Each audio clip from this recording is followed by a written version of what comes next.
Hey, my name's George and I'm reviewing the Xbox One X console given to me today by Product Testing Australia. I was fortunate to be selected to review it, and so without further ado, here we go.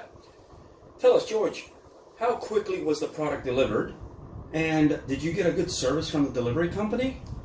I guess in regards to the speed of delivery, I was really surprised because the console originated from Victoria in Melbourne, and being up here in the Northern Territory, usually things take quite a bit longer. So I was surprised to receive the product within a week, which I thought that was quite speedy. And the delivery company did really well on delivering the console. It required a signature on receipt to ensure that I was the right recipient, so couldn't recommend highly the delivery company on that one. Which console have you had before? Before owning the Xbox One X, I've had the PlayStation 4 Pro, and I've recently upgraded to a new PC, so I guess I've had those two consoles. And prior to that, I've stayed within the PlayStation family, so I've never owned an Xbox before this, so I was really excited to receive it from them. Can you please comment on the gameplay? I guess with the gameplay, I didn't have as much time to play the console due to, I guess, internet restrictions. But having said that, I did get some handling with the navigation system of the console, so the home menu, and that way I could really compare it to the PlayStation counterpart, and it worked out seamlessly. It felt a bit like a computer because being Microsoft is sort of integrating similar sort of aspects, but you know, from navigating the home menu, your profile, even jumping into a game, I felt there was no issues with the console on that front. What is the level of difficulty for this console? Well, starting off with a new piece of technology, there's always a bit of a learning curve. So I guess when I first loaded the console in, there was a bit of a, adaptation. Being on PlayStation, you're used to the X, circle, triangle, and square button. And with the Xbox One X, you've got A, B, X, and Y, and sort of playing games early on, it was sort of confusing as to when it says press X on PlayStation, you're used to it being down, on Xbox it's adjacent to the left, so it got a bit used to, but I guess it's with all new tech, and now I'm excited just to start playing Xbox One X games. Did you find any bugs or any issues with this console? To be honest, I was expecting there to be some sort of, I guess, technical glitches with the console. When I owned the PlayStation 4 Pro, on day one there were some issues, but those were addressed with a software patch. Although the Xbox One X couldn't really fault the console at all. It ran well, speeds were great, and it just outperformed my expectations. Well, in that case then, can you briefly comment on the sound quality of the console? Well, myself being quite a music enthusiast, I like to listen to music while I'm at work, at home, at the gym, so audio quality for me in a product like this was really important. Having said that, the audio quality of the console is partially limited due to the output you have. So for example, whether you're using a TV or a monitor, I'm lucky enough to own a decent quality TV, so the sound output in this console was great. I could hear the lows very well, and the highs weren't too distorted. So while playing games, it was quite effective, the sound quality on the console.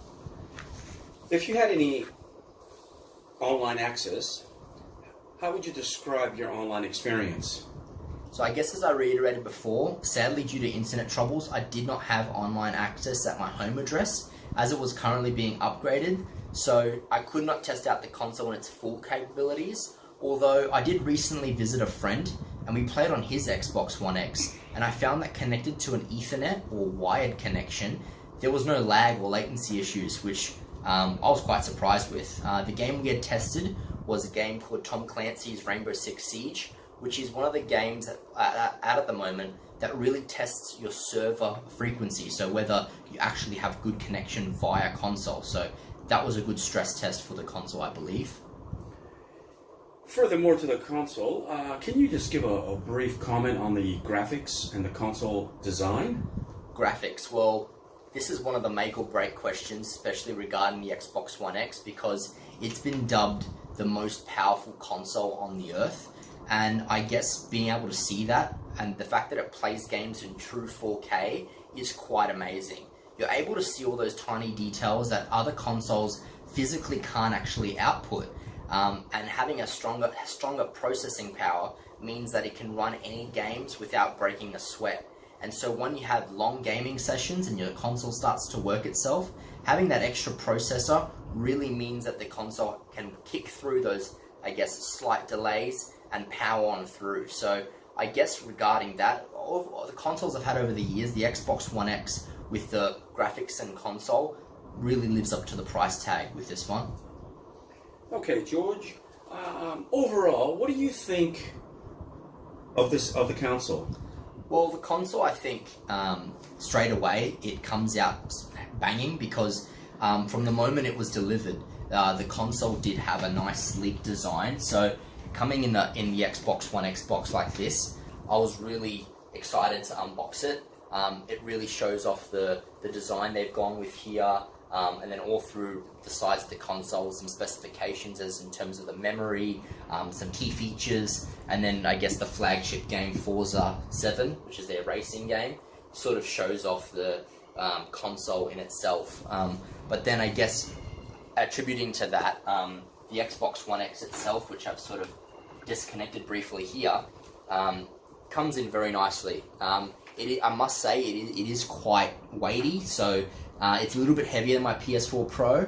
But having said that, I think the console design is just sleek. Has that sort of matte chrome finish on the top and the sides, and then it's got ventilated connection here so that it does not overheat that much, and that assists the console, as I said before, with longer gaming sessions because you're less likely to overheat, which means performance stays at optimum. And the last thing I'll show you really quickly is just the controller, because this has received a small upgrade compared to standard Xbox One controllers. Sort of has a little bit of a gripping at the back, which means that for longer gaming sessions as well, you start to perspirate a little bit. You're, I guess, kept in focus, especially playing first-person shooters that I do. You're keeping your accurate in movement and in controlling the characters in the games as well. The other things that came with were a standard HDMI cable. Sorry, not a standard HDMI cable, it's a 2.0, which means that the console playing 4K, these HDMI support that output.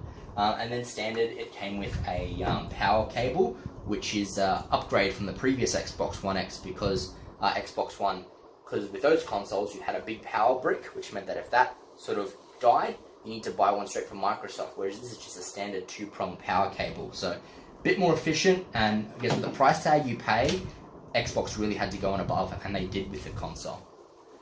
Tell us, George, any additional functionality specific to the console version that you have? Yep, I guess covered briefly before. The console I reviewed has dedicated 4K gaming and also 4K Blu-ray playback, which is the first console of its time to combine those two packaged together. It boasts 2.3 gigahertz, 8-core AMD Jaguar processor, and 6 teraflops AMD Radeon GPU. And not just to stop there, it has 12 gigabytes of dedicated GDDR5 memory, and bundling all that in a console, yeah, it's amazing, the console itself. Everyone wants to know about money. In your opinion, is a console good value for money? Well, I guess regarding whether this console's good for money or value for money boils down to the specific user, I would say. Because if you're upgrading from an original Xbox One, so that's going back now 4 years, that had 500 gigabytes, no 4K. So I guess if you're upgrading from that console to this one, you're doubling your memory and you've got 4K gaming, you possibly, I think, could justify an upgrade. If you currently own an Xbox One S console though, which is the predecessor to this, you may not need that extra power because you might not be a hardcore gamer. Regardless, I'd say in a nutshell, if you're a passionate gamer and you're an Xbox, I guess, fanboy, the Xbox One X console is a no-brainer in regards to an upgrade.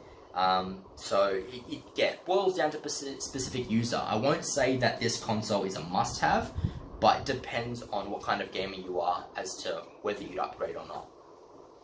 Would you recommend the Xbox One X console to a friend? Ooh, that's a tough question, I would say, because most of my friends are PlayStation gamers, so honestly, they'd be on the same board as me. They've never owned an Xbox console before, and I guess perhaps with the Xbox One X, they may be tempted to delve into it, because it honestly is now boasting the most powerful console. I was very, not objectified with Xbox, but I would always play PlayStation, so now having the chance to play the Xbox One X, and having that, I guess, strong PlayStation belief, I can, I guess, not convert my friends to the Xbox family, but I'd really be a good advocate to suggest this console for them, so I definitely recommend it for a friend. Okay, one final question for you, George. Can you please rate the bundle out of 5, 1 being poor, 5 being excellent? Well, this bundle, I'd say, considering that it's still brand new, and it's been hyped for a very long time to overtake PlayStation in terms of the majority of sales, it doesn't disappoint. Although the bundle itself, I would say it was even better if it was packaged with an Xbox One X enhanced game, and currently Microsoft boasts a few of those titles, from Gears of War 4 to Forza Motorsport 7.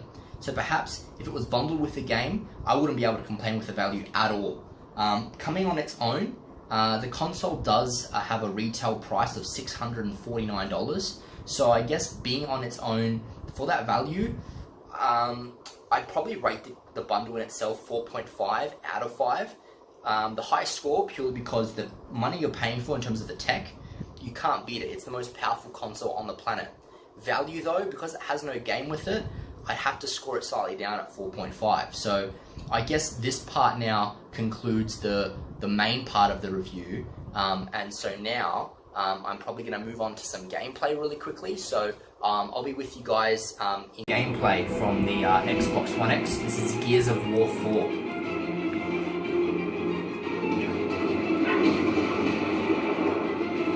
Machine gun nest! We're splitting up! You two take left!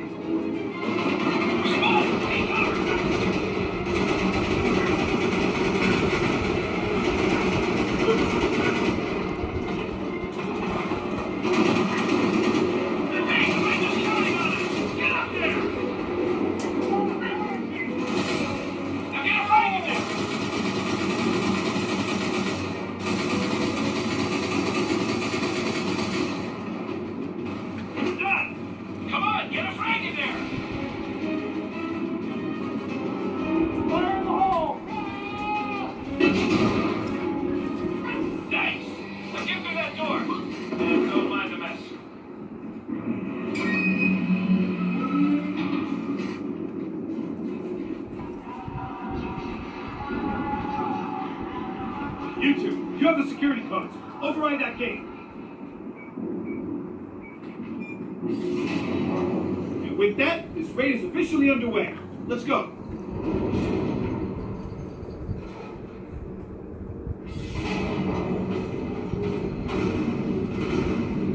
All right, you know the drill. Eliminate the guards, get inside the lab, grab the plans. Then we go. So what does this hammer want them to do? It wins the war. If we do our job right, every system here is wiped. And the Navy scientists get an offer they can't refuse. All right, we're in. Let's go. Let's go.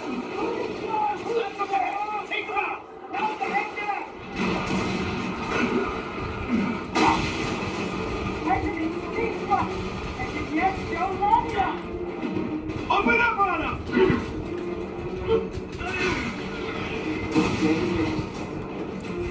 All right, we're in. Time to rendezvous with the Major. Come on. So I don't want to go on for too long, but that's just a quick glimpse of what the Xbox One X can do. I just want to thank Product Testing Australia once more for sending me the product to review, and I hope you've enjoyed my review. I'll catch you guys later.